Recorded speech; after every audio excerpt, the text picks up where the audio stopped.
Coming up on American Black Journal, our Black Church in Detroit series looks at the intersection between politics and religion. We'll talk about the upcoming Detroit mayoral race, which has two ministers vying for the city's top job. Plus, we'll discuss how the Black Church can help get out the vote and promote civic engagement. You don't want to miss today's show. American Black Journal starts right now. Across our Masco family of companies, our goal is to deliver better living possibilities and make positive changes in the neighborhoods where we live, work, and do business. Masco, a Michigan company since 1929. Support also provided by the Cynthia and Elsa Ford Fund for Journalism at Detroit PBS. The DTE Foundation is a proud sponsor of Detroit PBS. Through our giving, we are committed to meeting the needs of the communities we serve statewide to help ensure a bright and thriving future for all. Learn more at dtefoundation.com. Also brought to you by Nissan Foundation. And viewers like you. Thank you.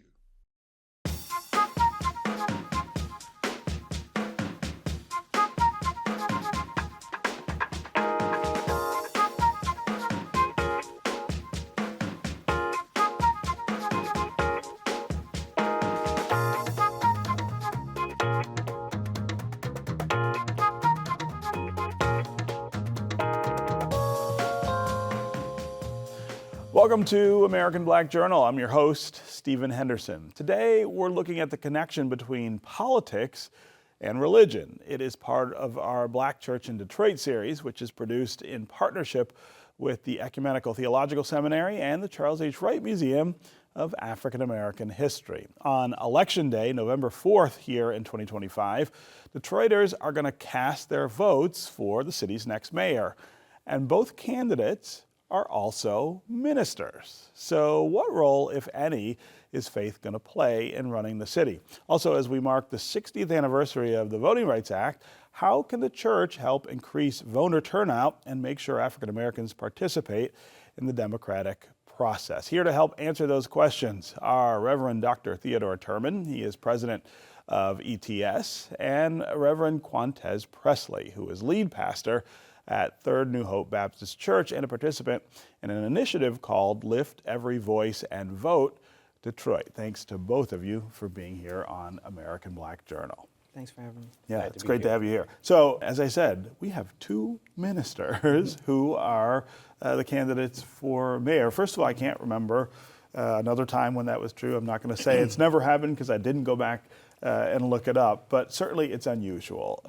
And I just want to get both of your reactions first to the idea of a pastor in the Manoogian mansion, which is a foregone conclusion at this point. Either way, that's what we will have. What does that mean for the church? What does that mean for the city?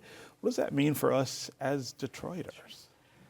It's unusual, but not at all unsurprising, I would say. I think, first of all, the African American church has long been a space for leadership development.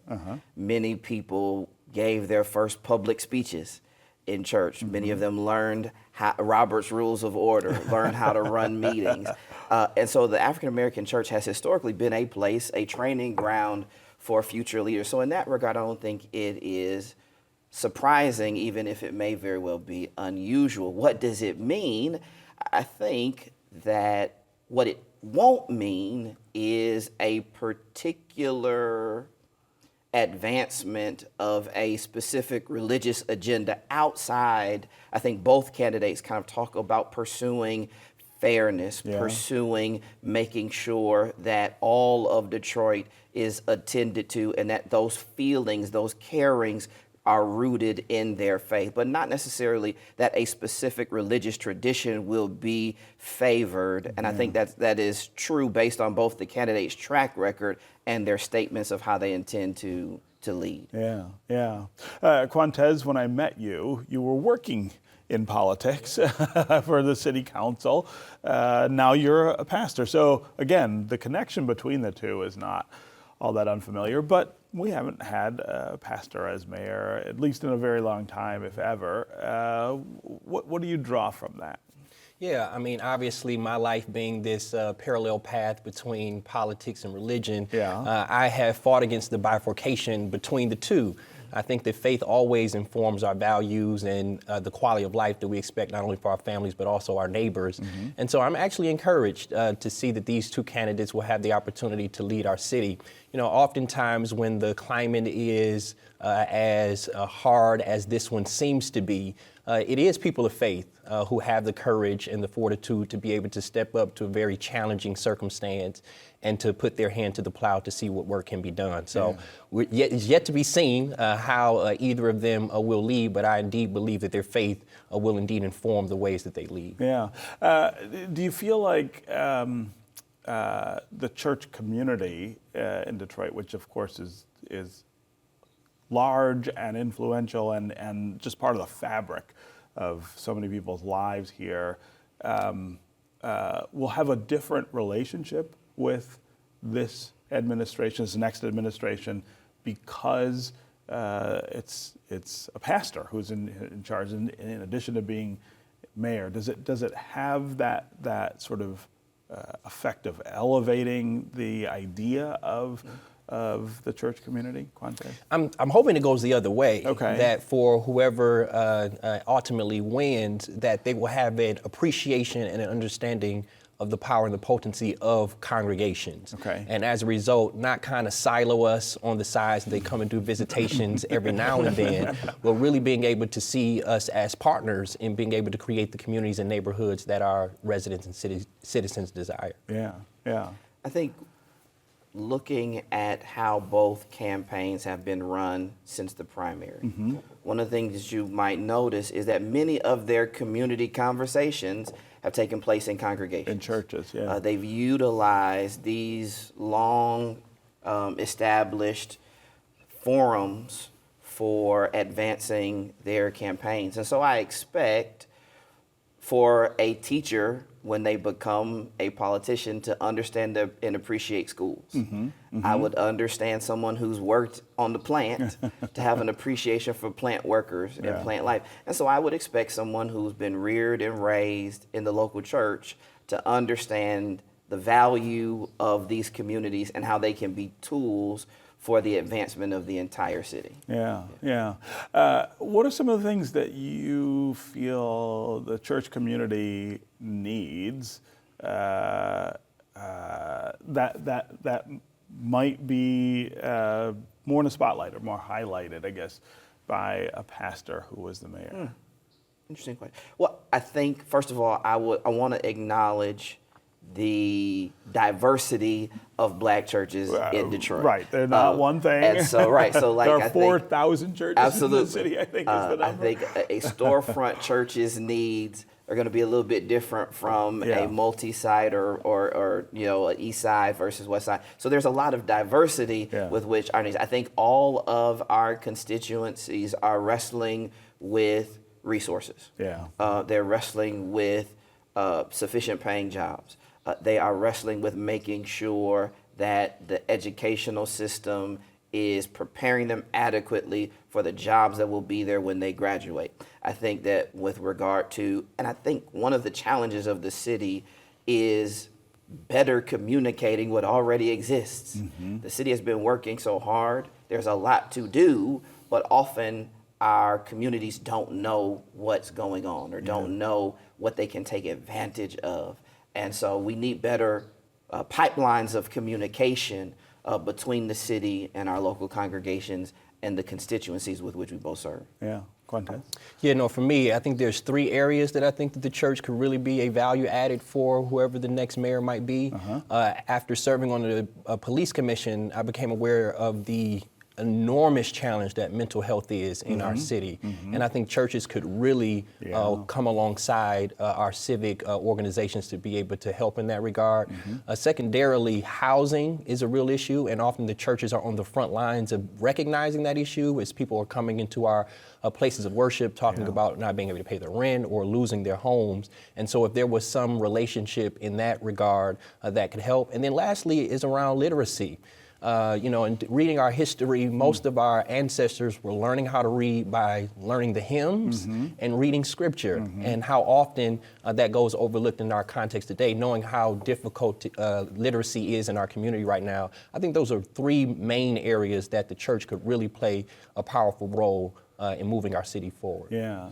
Have you talked with the two candidates and kind of relayed that idea to them? And I'm curious of what their reaction was. Yeah, no, I have not spoken to either of the candidates in depth about those particular issues, but I look forward to having those conversations with whoever comes out. Well, they both watch the show, so maybe they'll pick up on that. Have you had a chance to talk with either of them? I've had a chance to talk to one particular campaign, but not both. I think that this has been a campaign that's kind of divided churches. Yeah. That's interesting. One of the things that it's my hope is that people will sort of talk to the candidates and say, we want to win regardless of who wins. Yeah. And so these are the things that are important to us. And we want to make sure that you are listening to us. And so, we understand that how, it takes certain kind of machinations in order to run and hopefully win, and that even when you mention things, every candidate kind of turns it to their platform and so it's like, well, it's really this kind of issue. So we've done our best to kind of communicate what we think is important in the areas in which we both live and school, and our hope is that we have a receptive audience after the election. Yeah. So both candidates have talked about the dynamic in the city where things are getting better in many ways for many people. Change is, I feel like, on almost every corner in the city. But at the same time, there are people who are not experiencing that change as much as others, or not experiencing it in a positive way.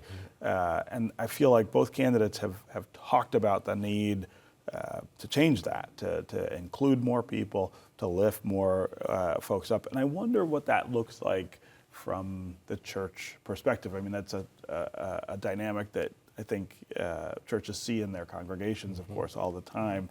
And I wonder what you make of the opportunity to do that and then the obligation to do it, and whether a pastor in that role will be maybe better at keeping that in mind and doing things. Quintez? I mean, that really is the hope. Yeah. I think that, again, as you stated, I think the churches are geared towards a focus and a sensitivity to the unheard, the overlooked, and the left out, the marginalized. And so to center them in conversations around policy and resource distribution, I think really would be a kind of change in the approach that past leaders have used. And, obviously, as you stated, the change is very evident across our city. But if people aren't feeling that change, it's not effectuating in how they feel included in what's happening here in the city of Detroit. And so I think it's dual. One, having a sensitivity and focus on those communities, but then being ministers, we should be effective communicators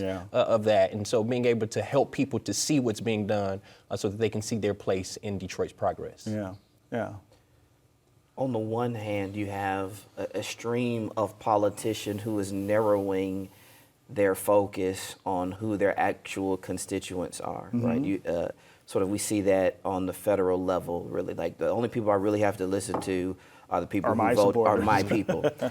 I think that ministry leaders have experience in understanding that their constituents is far more broad. That particularly when we become senior pastors, we understand we're pastoring people. Unless we won 100% of the vote, we're pastoring people who didn't vote for us, who voted for the other man or woman or what have you, and do not intend to leave the church. And so I think we have much more experience in listening to the concerns of people who cannot help us advance our agenda, in advocating for people who have historically not necessarily had a voice. And so I think it is a unique skill that oftentimes ministers have, and then in this instance can bring to bear to serve the broad constituency of the city of Detroit. At least that's our hope will take place. Yeah. You mentioned housing in particular, which I think is is one way in which the change in the city just plays out really differently depending on where you are and who you are. What would you expect? A mayor who's a pastor to understand about housing, I guess that somebody else would not. Just the difficult financial burden keeping a roof over your family's head is. And I think that, it's an incredible burden in the city. Truly. And I think a lot of folks who don't experience it or don't have people around them who experience it really don't understand how bad it is. And they would know that it doesn't have a particular look. Yes. Because oftentimes we are approached by individuals who have the nice clothes, appear to have the appearance of some sort of professionalism, who again is living in someone else's home or transient as far as their housing. And so I think that, understanding oftentimes there's an attempt to try to blame an individual for the circumstances that they're in. And I think that these persons who are informed by their faith will have a greater understanding of the systemic factors that often belie people and put them in these circumstances to make very difficult decisions. So hopefully that provides them a little extra insight on how to support these individuals and families. As pastors, I think we've all learned housing affects everything. Housing affects education, right? Where you live affects what jobs you can get to.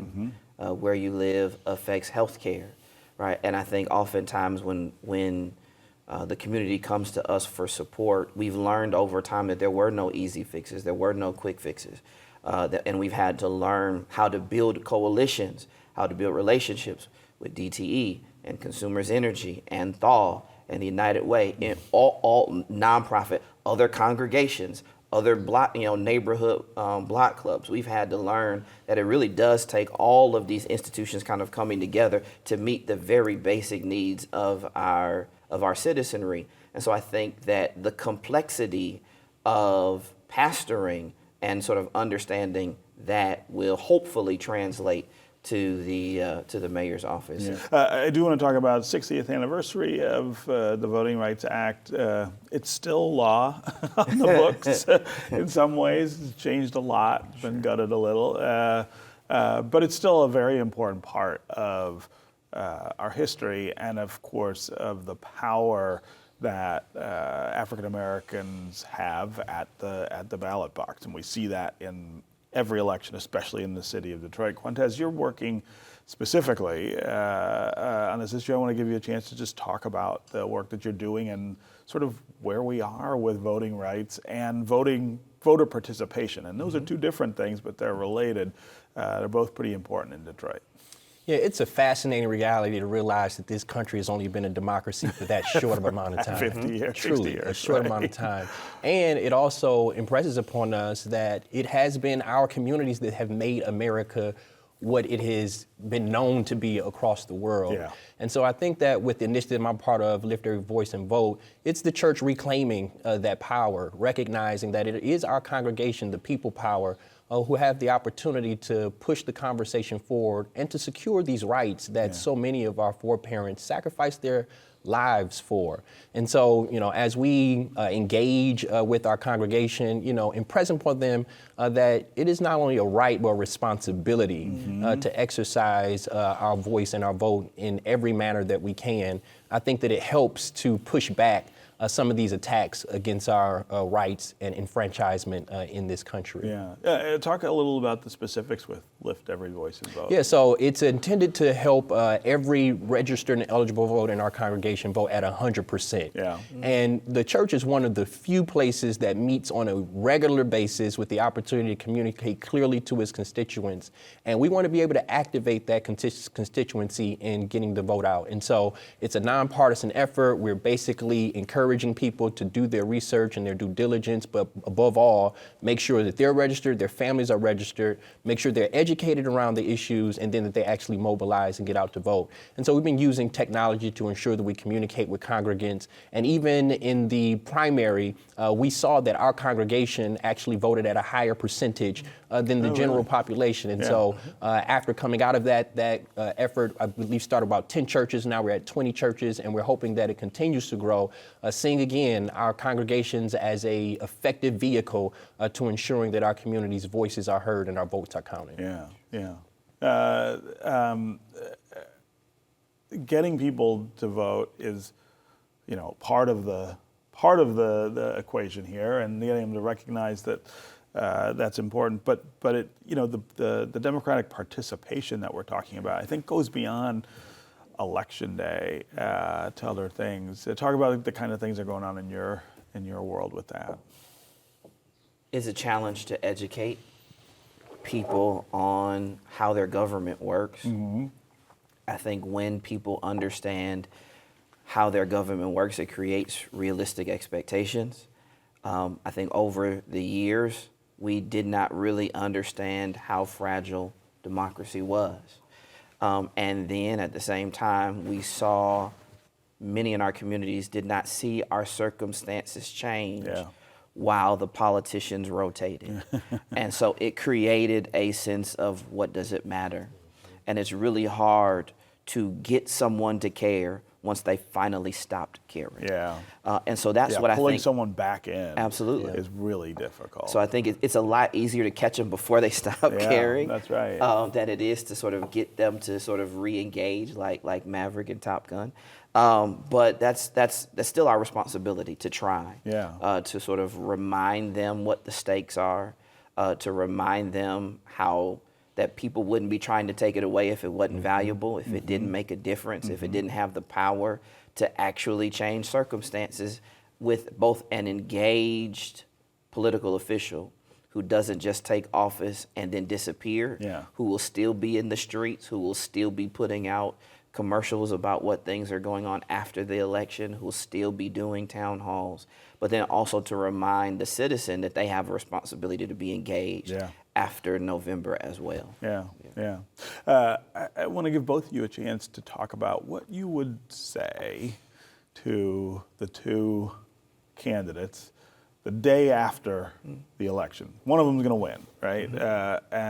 I would really love to know, if you had 10 minutes with that person, what things you would say to them about what was ahead, and I guess what the expectation really would be from the church community about what they would do and what they would do first, and how they would approach the job. Quintez, what would you say to them? God be with you. Truly. Well, first, I think we would all say that. The chasm in which they're stepping into leadership is unprecedented. And obviously we're focused on the local level, but the local level exists among state politics and federal politics, which, is just it's a all lot. messy. It is a lot. And, unfortunately, what would be my kind of emphasis, and I think a lot of, faith leaders and also believers, is an area where the mayor really has little control, which is around education. And then seeing at the federal level, what kind of assaults are happening. I mean, that's going to be a really difficult lift. But then obviously, as I spoke earlier, housing and mental health, I really do think would be the ones that I would really kind of press hard on them being focused on, because they're just such extraordinary issues in our community, and everyone is touched by it in some degree. Theodore?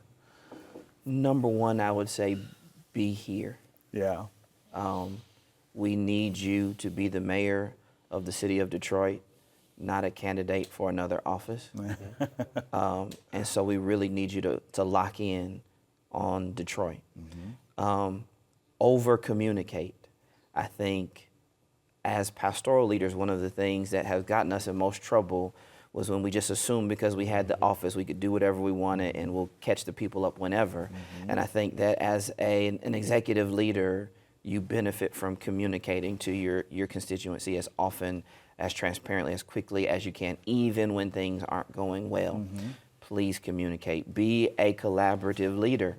And so one of the things that we're asking the mayor to do, whoever the candidate is make the table bigger, so that there are more voices, so that we can have a better conclusion, a better resolution to these issues, because more factors were brought into the conversation. And so just build a bigger table, and we will support you. We will challenge you. We will hold you accountable. We will tell you when you are wrong. We will celebrate you when you are right. But you will be our mayor, regardless of who you are. And we're rooting for you. Yeah. We're rooting for you because we're rooting for us. Yeah. And so, God bless you, and let's get to work. Yeah. I mean, I can remember during both the Kilpatrick and the Coleman Young administrations, the really close relationships that they had with the religious community in the city, and I think we're headed toward something more like that than we've seen in some other times, and so it's kind of an interesting development. It'll be something to watch. All right, so I was going to ask both of you to say who's going to win, but I know that's not okay. Detroit is going to win. There you Detroit go. is going to win, right? I love That it. is the right Absolutely. answer. That's right. All right. Well, it was great to have both of you here. Thanks for coming by. Thanks for having me. Yeah. So that'll do it for us this week. You can find out more about our guests at AmericanBlackJournal.org, and you can connect with us anytime on social media. Take care, and we'll see you next time.